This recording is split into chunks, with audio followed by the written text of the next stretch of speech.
جانتے ہیں اور ملک کے در و دیوار کو بھی سنوارنا جانتے ہیں.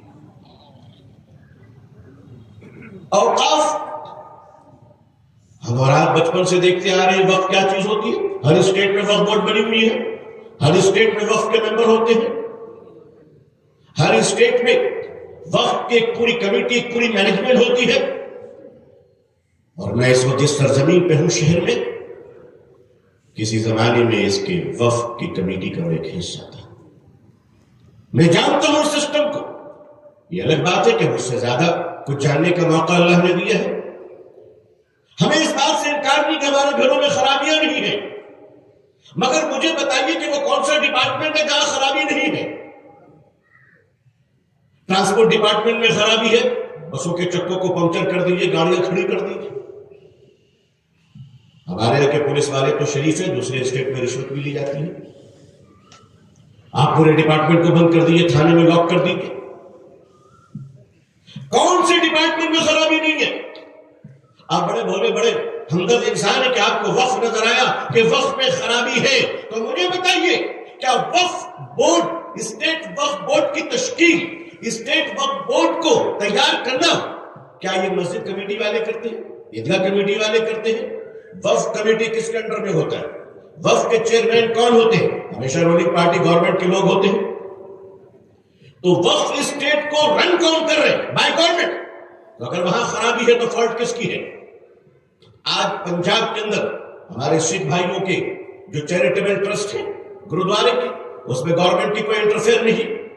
تو وہاں آپ ٹرانسپریسی دیکھ لیجئے, وہاں آپ لائلٹی دیکھ لیجئے, ان کے ڈیولپمنٹ دیکھ لیجئے. سب سے بڑی خوبی یہ ہے کہ آج ہمارے سکھ بھائیوں کیا کوئی بھیک مانگنے والا نہیں, اس لیے کہ انہوں نے اپنے کمزور لوگوں کو اٹھایا ہے. اور ہمارا حال یہ ہے کہ ہم ایک مسجد بناتے مطلب 20 فقیروں کو بھیک مانگنے کی جگہ نہیں ہے. ہمارے اتنے بھیکاری پروڈکشن کیوں ہے؟ سکھوں کے جو مینجمنٹ ہے چیریٹیبل ٹرسٹ کی, جو ان کے بلیورز کی چیریٹیز ہیں, جو ہمارے یہاں بھی ہے, وہ خود اپنی مینجمنٹ لے کر چلتے ہیں. میں نے ایک بار اپنے آل انڈیا مسلم پسندہ بورڈ کے عظیم المرتبت فقیہ العصر اور بورڈ کے معزز صدر حضرت مولانا خالد سیف الرحمانی صاحب دامت برکاتہم سے عرض کیا تھا کہ حضرت ہمیں دیر سویر یہ بات پھیلانی چاہیے کہ وقف کو حکومت کے چنگل سے آزاد کرو, جس طرح مسجد کمیٹی تیار کرتے ہیں, اسٹیٹ کی وقف کمیٹی بھی مسلمان تیار کرے. دیکھو پھر ڈیولپمنٹ کیسے ہوتی ہے, دیکھو پھر بھیکاری مکت بھارت کیسے بنتا ہے, دیکھیں پھر وقت کو وظیفہ کیسے جاتا ہے. کیوں ہمارے امام اور مؤذن سرکار کے دروازے پہ کھڑے ہو کے وظیفے کی بھیک مانگیں گے؟ بہت سارے اسٹیٹ میں چل رہا ہے, ویسٹ بنگال میں بھی چل رہے, خرابیاں نظر بھی آ رہی ہیں. صدر بورڈ نے فرمایا کہ تجویز آپ کی اچھی ہے, میں یہاں اس لیے رکھ رہا ہوں تاکہ جو باشعور طبقہ ہے اس وقت ہمارا, ان کے ذہن میں ایک ایجنڈا رہے. میں نہیں کہتا ہوں کہ کل ہی سے ہو جائے گا, لیکن ایک ایجنڈا آپ کے سامنے رہنا چاہیے کہ آج نہیں تو کل, جس طرح آپ نے اپنے مسجدوں کو اپنے پاس رکھا ہے, قبرستان کو اپنے پاس رکھا ہے, عیدگاہ میری مراد مینجمنٹ کی ہے, اسی طرح سے پوری وقت کی تشکیل مسلمان خود کرے اور خود طے کرے کہ کون اس کے لیے کیپیبل ہے اور کون کیپیبل نہیں ہے. دوسری بات, اس دیش میں ہمارے ہندو بھائیوں کے چیریٹیبل ٹرسٹ بہت ہیں. میں اپنے دیش کے کروڑوں شانتی پورن ہندو بھائیوں کو سلام پیش کرتا ہوں. آپ نے بڑا ڈیولپ کیا, تروپتی مندر میں ہزاروں کروڑ کی ریونیو ہے, ڈیفینیٹلی آپ کی گڈ مینجمنٹ ہے. آپ کیرلا کے ٹرسٹوں میں چلے جائیں, آپ کے پاس پیسے ہی پیسے ہیں. آپ پوری چلے جائیں, پوری کی مندر کو دیکھ لیں. ان ساروں کے پیچھے جو ایک بہت اہم نقطہ ہے وہ یہ ہے کہ ان کے ٹرسٹ کا سیو کون ہوتا ہے. ان کے ٹرسٹ کے سیو ریونیو ڈپارٹمنٹ کے لوگ ہوتے ہیں جو اسپیشل کورس کر کر آتے ہیں, جیسے U P S C exam qualify کرنے کے بعد آئی ایس اور آئی پی ایس کرتے ہیں. جیسے ہمارے ریونیو ڈپارٹمنٹ ہے, آر ایس ڈپارٹمنٹ ہے, فورسٹ ڈپارٹمنٹ کے لیے الگ پڑھائی, الگ کمپٹیشن ہے. ریونیو کمشنر بننے کے لیے اس کے لیے الگ کورسز, الگ کمپٹیشن, الگ تعلیم ہے. اسی طریقے سے انکم ٹیکس کا آفیسر, ظاہر ہے کوئی I S I P S بھائی نہیں بنتے, اس کے لیے انڈین ریونیو سروس سے لوگ چن کر آتے ہیں. اسی طرح سے ان چیریٹیبل ٹرسٹ کی جو بڑی بڑی لینڈ ہے ہمارے پاس, جیسے ہمارے پاس 6 لاکھ ایکڑ زمین ہے, کم و بیش اوپر نیچے ہو سکتی ہے, اتنی ایکڑ جتنی مسلمانوں کے پاس وقف کی پراپرٹیز ہیں, اس سے زیادہ پراپرٹیز تو ہمارے بھائی ہندو بھائیوں کے پاس ایک آدھ ٹرسٹ کے پاس موجود ہے.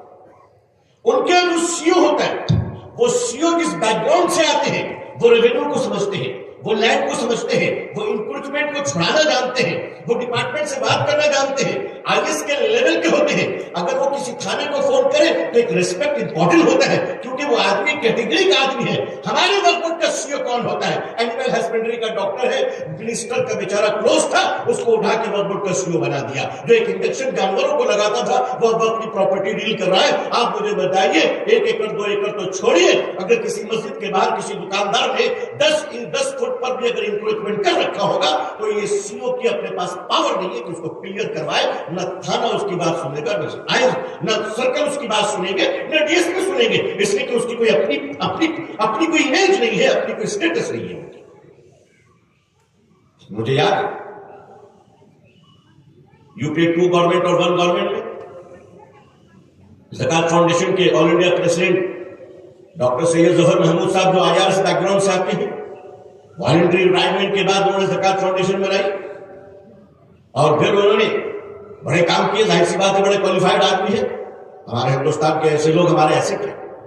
جس طرح ہمارے لیے علماء محترم ہے, اس طرح ہمارے لیے منسٹر بھی محترم ہے. اور اس دیش میں اگر مسلمانوں کے اندر انقلاب لانا ہے تو علماء اور منسٹر دونوں کو لے کر چلنا پڑے گا. اگر آپ یہ الگ تھلگ کریں گے تو اس سے جو نقصان ہو چکا ہے وہ ہو چکا ہے. لیکن ابھی ہمارے اکابرین اور علماء اس میدان میں کافی جدوجہد اور محنت کر رہے ہیں الحمدللہ. سچر کمیٹی بنائی ڈاکٹر منموہن سنگھ صاحب نے UP 1 میں. اس سچر کمیٹی میں جو پرائم منسٹر کی طرف سے OSD رکھے گئے وہ ڈاکٹر سید ظفر محمود صاحب تھے, آفیسر آن اسپیشل ڈیوٹی. انہوں نے ایک ریکمنڈیشن کیا تھا کہ وقف بورڈ کا CEO بھی اسی طرح سے ہو جس طرح ہمارے ہندو بھائیوں کے چیریٹیبل ٹرسٹی ہوتے ہیں. میں نام نہیں لوں گا, ایک مسلم منسٹر نے اس کا زبردست اپوز کیا تھا, سینٹرل منسٹر. یہ آن ریکارڈ بات ہے کر رہا ہوں, کہ نہیں یہ نہیں ہو سکتا. جب تک کلہاڑی میں لکڑی کا باٹ نہیں ہوتا ہے, درخت کاٹنے کا راستہ بھی نہیں ہوتا ہے. یہ اپنوں کے ستم ہم سے بتائے نہیں جاتے, یہ حادثے تو وہ ہے جو سنائے نہیں جاتے. اگر میں اس میں صفحہ پر صفحہ کھولتا چلا جاؤں تو پتہ نہیں کتنے لوگ شیشے کے مکانوں میں بیٹھے ہوئے بتی جلا کر شیشے کے مکانوں میں چراغ جلا کر کپڑے بدلتے ہوئے نظر آ جائیں گے. لیکن میں اس طرف جانا نہیں چاہتا. عزیزان ملت, تباہی ایک دن میں نہیں آتی ہے اور کمزوری بھی ایک دن میں نہیں آتی ہے. اس ملت کو قسطوں میں کاٹا گیا ہے, قسطوں میں بانٹا گیا ہے.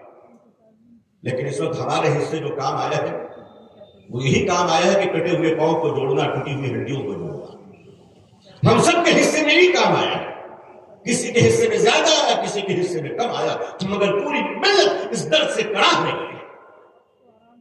اب اس وقت موجودہ گورنمنٹ آف انڈیا پارلیمنٹ کے اندر ایک بل لاتی ہے لاسٹ ایئر, اور وہ بل ظاہر سی بات ہے میجورٹی میں.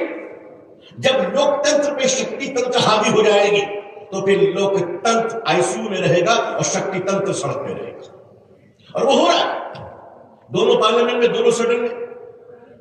لوک سبھا اور راجیہ سبھا میں بل پاس کروا لیا, اور انڈین مسلم مسلح بورڈ اور ہندوستان کی بہت ساری آرگنائزیشن نے مل کر آنریبل سپریم کورٹ میں ریٹ پٹیشن فائل کی. اس نے مانگا, آنریبل سپریم کورٹ نے اس تمام چیزوں پر سنوائی کی جو پارلیمنٹ نے پاس کیا تھا, اور سنوائی کرنے کے بعد ججمنٹ کو محفوظ رکھا ہے, ریزرو رکھا ہے.